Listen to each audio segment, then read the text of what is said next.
Bienvenue à l'atelier sur l'éclairage public, enjeux et retours d'expérience en Bourgogne-Franche-Comté. Donc, je me présente, Valérie Trivier d'Alter Bourgogne-Franche-Comté.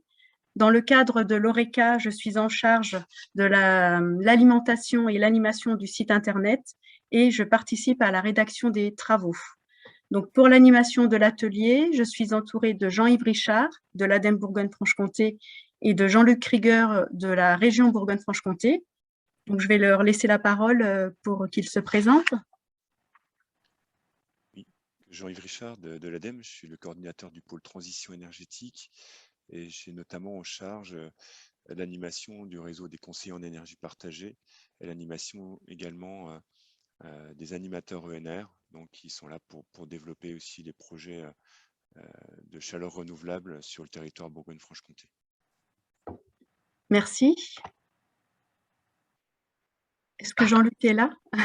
Oui, je suis là. Oui, Jean-Luc Merci. Krieger, la région. Donc, moi, je travaille à la direction de la transition énergétique.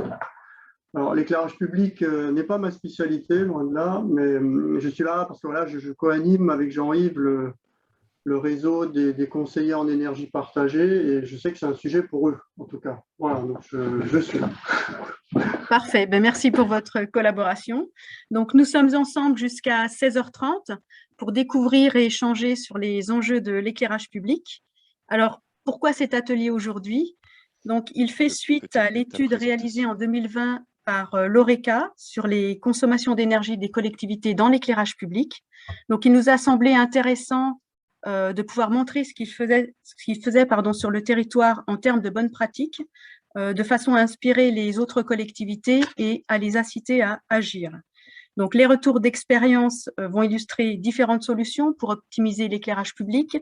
Il y aura de la sobriété énergétique, suppression de points lumineux, coupures nocturnes, installation d'équipements innovants, des actions de sensibilisation, mais également des démarches globales qui ont été mises en œuvre dans les territoires. Donc, j'en profite pour remercier tous les intervenants et leurs collaborateurs qui ont bien voulu partager avec nous leur expérience, et également toutes les personnes qui ont contribué au montage de cet atelier. Donc, au programme, justement, nous avons plusieurs séquences. Tout d'abord, une introduction pour faire le point sur les enjeux de l'éclairage public, puis nous entrons dans le vif du sujet. Donc, Monsieur Pascal Gavazzi, élu en charge de la transition écologique de Lure, nous exposera la rénovation écologique de l'éclairage public. Ensuite, Monsieur Maxime Ballot, responsable du pôle éclairage public au SIDEC du Jura, reviendra sur 10 années d'une démarche globale. Le témoignage de Christian Brunel, le premier adjoint au maire de Nanché, viendra illustrer cette démarche. Puis nous poursuivrons avec l'intervention de Mathilde Bozonnet de la région Bourgogne-Franche-Comté sur la trame noire dans le SRADET BFC. Donc voilà pour le programme. Sachez que des temps d'échange sont prévus à la fin des témoignages. Vous pouvez poser vos questions dans le chat tout au long des interventions, en précisant votre nom pour que l'on puisse vous identifier. Et Jean-Yves Richard et Jean-Luc Krieger en seront ensuite les porte-paroles. Voilà, donc vous savez tout sur le déroulement de l'atelier et nous pouvons commencer. Donc tout d'abord, un petit point sur quelques notions qu'il m'a semblé intéressant de vous présenter et d'avoir en tête pour bien comprendre les enjeux de l'éclairage public. Donc, je vais vous parler tout d'abord de la lumière artificielle. Donc, c'est un phénomène qui touche le globe entier et qui prend de plus en plus d'ampleur. Effectivement, la quantité de lumière émise dans l'environnement augmente de façon continue. À l'échelle de la planète, on a la surface des zones éclairées qui a augmenté de 2,2% par an entre 2012 et 2016.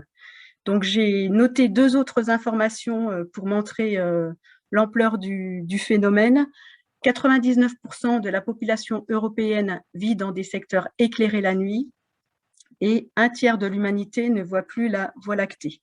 Donc, je vous ai mis une photo satellite de l'Europe vue de nuit qui me semble illustre bien ce phénomène de lumière artificielle. Donc, c'est un phénomène qui concerne aujourd'hui tous les espaces urbains, les espaces ruraux, mais aussi les espaces naturels. Donc, on a même noté que l'obscurité régressait jusque dans les aires protégées d'environ 15% en Europe entre 1992 et 2010. Donc, d'où vient cette lumière artificielle? Donc, il y a plusieurs sources. Ça peut être les éclairages urbains, donc éclairage du patrimoine, éclairage des rues, des routes, des parkings. Ça peut être aussi les enseignes publicitaires, les vitrines de magasins, les bureaux allumés, enfin qui restent allumés, les voies de communication. Donc, on en vient à parler de pollution lumineuse par rapport à tous ces éclairages artificiels lorsqu'ils sont si nombreux et présents qu'ils nuisent à l'obscurité normale et souhaitable de la nuit. Donc, si on veut faire plus direct, on pourrait dire que la pollution lumineuse est un excès de lumière artificielle qui altère l'environnement nocturne. Voilà, donc il faudrait savoir aussi qu'au niveau européen, la pollution lumineuse augmente de 6% par an. Donc, quelles sont les causes qui font que la diffusion de la lumière artificielle peut altérer l'environnement nocturne? Donc, il y en a plusieurs. Ça peut être l'utilisation de systèmes d'éclairage peu performants, donc où la lumière n'éclaire pas la bonne zone, où le rayonnement lumineux peut être mal orienté. Il peut y avoir aussi la surpuissance des installations, donc un trop grand nombre de points lumineux dans un espace, ou alors une puissance par point lumineux qui peut être un peu trop forte, et aussi la durée de fonctionnement de l'éclairage public qui peut être non adaptée aux besoins réels. Donc voilà ce que je souhaitais vous dire sur la lumière artificielle et la pollution lumineuse. Donc faisons à présent un zoom sur l'éclairage public, donc sujet qui nous intéresse aujourd'hui. Alors l'éclairage public, c'est l'ensemble des moyens d'éclairage qui sont mis en œuvre dans les espaces publics à l'intérieur ou à l'extérieur des communes, dans l'objectif de favoriser donc, la sécurité des déplacements des personnes et des biens, le confort des usagers et la mise en valeur des espaces dans le domaine public. Donc, par rapport à ce qu'on vient d'évoquer, on se rend compte que la gestion de l'éclairage public a un enjeu de pollution lumineuse et de nuisances nocturnes. Et pour les collectivités, c'est aussi un enjeu de sobriété énergétique et de maîtrise des dépenses. Donc, l'enquête ADEME de 2017 nous montre en effet que l'éclairage public est le deuxième poste de consommation d'énergie des collectivités. Il représente 12% de la consommation d'énergie et 18% du budget énergie des collectivités. Si on regarde maintenant la situation en Bourgogne-Franche-Comté, donc, l'ORECA a réalisé une étude sur les consommations d'énergie dans l'éclairage public en Bourgogne-Franche-Comté. Donc, cette étude avait l'objectif d'apporter des éléments de connaissance et d'analyse des consommations d'énergie des collectivités dans l'éclairage public et de pouvoir suivre leurs évolutions. Donc, c'est une enquête annuelle lancée auprès des conseillers en énergie partagée et des agglomérations. Elle est lancée depuis 2014 en Bourgogne et elle a été élargie en 2018 à l'ensemble de la région. Donc cette année, 840 communes ont répondu. Ça représente un quart des communes de la région et également un tiers de la population. Donc le timing est parfait pour cet atelier car, comme l'a dit Pascal tout à l'heure, la nouvelle enquête vient d'être lancée. Donc si vous êtes destinataire, n'hésitez pas à répondre. Voilà, donc que nous apprend cette enquête sur les pratiques en Bourgogne-Franche-Comté? Alors, on voit que les performances continuent de s'améliorer. Effectivement, on a un gain de 26% de consommation par point lumineux depuis 2011. Donc, plusieurs raisons à ce chiffre. Donc, tout d'abord, la baisse des puissances d'éclairage, des équipements plus performants, mais également des coupures nocturnes qui sont de plus en plus pratiquées. Donc, effectivement, si on regarde ces coupures nocturnes, on se rend compte que plus de la moitié des communes qui ont répondu à l'enquête pratiquent la coupure nocturne et 2 communes sur 3 sont des communes de moins de 500 habitants. Donc voilà, donc si on fait un point sur ce qu'on vient d'évoquer jusqu'ici, on se rend compte que l'éclairage public touche des enjeux énergétiques, des enjeux économiques et des enjeux environnementaux, mais il y en a d'autres. Donc, en effet, si on regarde l'ensemble de ces enjeux liés à l'éclairage nocturne, on voit qu'on balaie un large spectre de domaines. Donc, j'ai essayé sur cette diapositive de remettre les enjeux qui me semblaient intéressants à avoir à l'esprit. Donc, je vais les partager avec vous. Donc, on a tout d'abord l'enjeu énergétique avec la consommation d'énergie et des pratiques de sobriété énergétique, d'efficacité énergétique et de recours aux énergies renouvelables. Il y a également l'enjeu économique sur le budget des collectivités. Donc, effectivement, on a vu que l'éclairage public a un poids non négligeable sur ce budget. Il y a un enjeu qui est lié à la problématique du changement climatique, avec des émissions de gaz à effet de serre directes ou indirectes qui sont liées à la production, l'approvisionnement, l'équipement et le transport de l'énergie. Il y a également des enjeux sanitaires. Donc, effectivement, l'éclairage nocturne peut perturber le rythme biologique qui est basé, enfin notre rythme biologique qui est basé sur une alternance jour-nuit. Donc, ça peut affecter la santé et entraîner des désordres physiologiques. Donc, j'ai aussi noté les troubles du sommeil. Donc, on sait que la lumière nocturne diminue le taux de la mélatonine étant l'hormone qui contribue à la sensation de fatigue et de baisse de vigilance le soir. Voilà. Ensuite, le gros pavé qui peut être l'enjeu sur la biodiversité. Donc, il y a beaucoup d'animaux qui vivent la nuit. Donc, on imagine bien que l'éclairage nocturne peut avoir un effet sur leur vie. Donc, il y a des perturbations sur les espèces, sur les habitats, sur les milieux et sur les services écosystémiques eux-mêmes. Donc, je vous en ai noté quelques-uns. Ce n'est pas exhaustif. Donc, par exemple, la perturbation de l'horloge interne des animaux, donc de la même manière que la nôtre. Il y a des effets sur les comportements avec l'attraction et la répulsion par rapport au point lumineux. Donc, effectivement, on a les insectes, par exemple, qui peuvent être attirés par des lampes, puis brûlés ou piégés.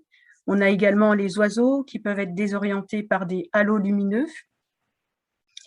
J'ai précisé également donc, tout ce qui concerne la dégradation des habitats, voire leur suppression. Donc, on a certains animaux qui fuient en fait les habitats éclairés. Donc, ça a des effets sur les populations des espèces et également leur aire de répartition géographique. On a un effet aussi sur la fragmentation des espaces naturels. Donc, l'éclairage nocturne peut former des zones infranchissables pour certains animaux qui se trouvent bloqués ou repoussés. Donc, cela peut créer des ruptures dans les continuités écologiques, d'où l'idée de tram noir dont va nous parler tout à l'heure Mathilde Bosonnet. Et pour terminer, j'ai voulu citer également une perturbation de la saisonnalité des végétaux. Donc, on a remarqué effectivement qu'en ville, l'ouverture de bourgeons peut être avancée et la chute des feuilles peut être retardée. Voilà, pour le côté astronomie. Donc, on sait qu'une grande partie de la population française est privée de la vue du ciel étoilé, la vue de la Voie lactée et de la plupart des étoiles. Donc, cela gêne l'activité des astronomes. J'ai aussi précisé astrotourisme, car ça peut devenir un enjeu, effectivement. On a certaines personnes qui sont en recherche de lieux où ils peuvent voir le ciel étoilé.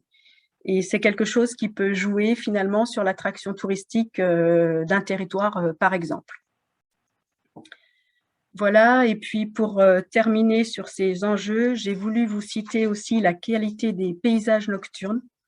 Donc, les paysages sont modifiés par les éclairages. La grande majorité de l'espace est enveloppée finalement dans un halo lumineux. Donc, au niveau culturel et sociétal, le paysage nocturne est lié aussi à tout l'imaginaire de l'obscurité qu'on peut trouver dans les contes, par exemple, ou avec les animations que l'on peut faire la nuit. Donc, il se trouve que le paysage nocturne a été intégré dans une réglementation pour le protéger, comme faisant partie du patrimoine commun de la nation. Voilà, donc eh bien, ce paysage nocturne me permet de faire la transition avec ma dernière diapositive sur le cadre réglementaire. Donc, avec cette diapositive, j'ai voulu vous montrer que les enjeux sont pris en compte dans plusieurs lois qui gèrent des domaines différents, mais qui vont toutes dans le même sens. Donc, on a des réglementations de l'environnement, des réglementations de l'énergie et de santé environnement qui prennent en compte les nuisances lumineuses. Donc, par exemple, le Grenelle de l'environnement a introduit la notion de nuisance lumineuse et préconise des prescriptions techniques pour les installations lumineuses. La loi Grenelle 2 parle de prévenir, supprimer et limiter les émissions de lumière artificielle lorsqu'elles sont source de troubles pour les personnes, la faune, la flore et les écosystèmes, pour limiter le gaspillage énergétique et également pour favoriser l'observation du ciel nocturne. Donc, pour la loi biodiversité de 2016, elle amène la notion de paysage nocturne comme patrimoine commun de la nation, le fait de veiller à la protection de l'environnement nocturne et également l'intégration de la gestion de la lumière artificielle la nuit dans les démarches de trame verte et bleue. Pour les lois sur l'énergie, donc par exemple la loi de transition énergétique pour la croissance verte, précise que dans le cadre des PCAET, donc Plan Climat, Air, Énergie territoriaux, le programme d'action doit comporter un volet spécifique à la maîtrise des consommations d'énergie de l'éclairage public et de ses nuisances lumineuses. Et pour terminer, en ce qui concerne la santé-environnement, le dernier plan national santé-environnement, numéro 4, donc de 2021, définit un axe sur la réduction des expositions environnementales affectant la santé humaine et celle des écosystèmes. Et dans cet axe, il y a une action qui est de réduire les nuisances liées à la lumière artificielle pour la santé de l'environnement. Voilà, donc je termine là ce que je voulais vous dire en préambule sur les enjeux de l'éclairage public. Je vous remercie pour votre attention et puis sans plus attendre, je vous propose de laisser place au retour d'expérience.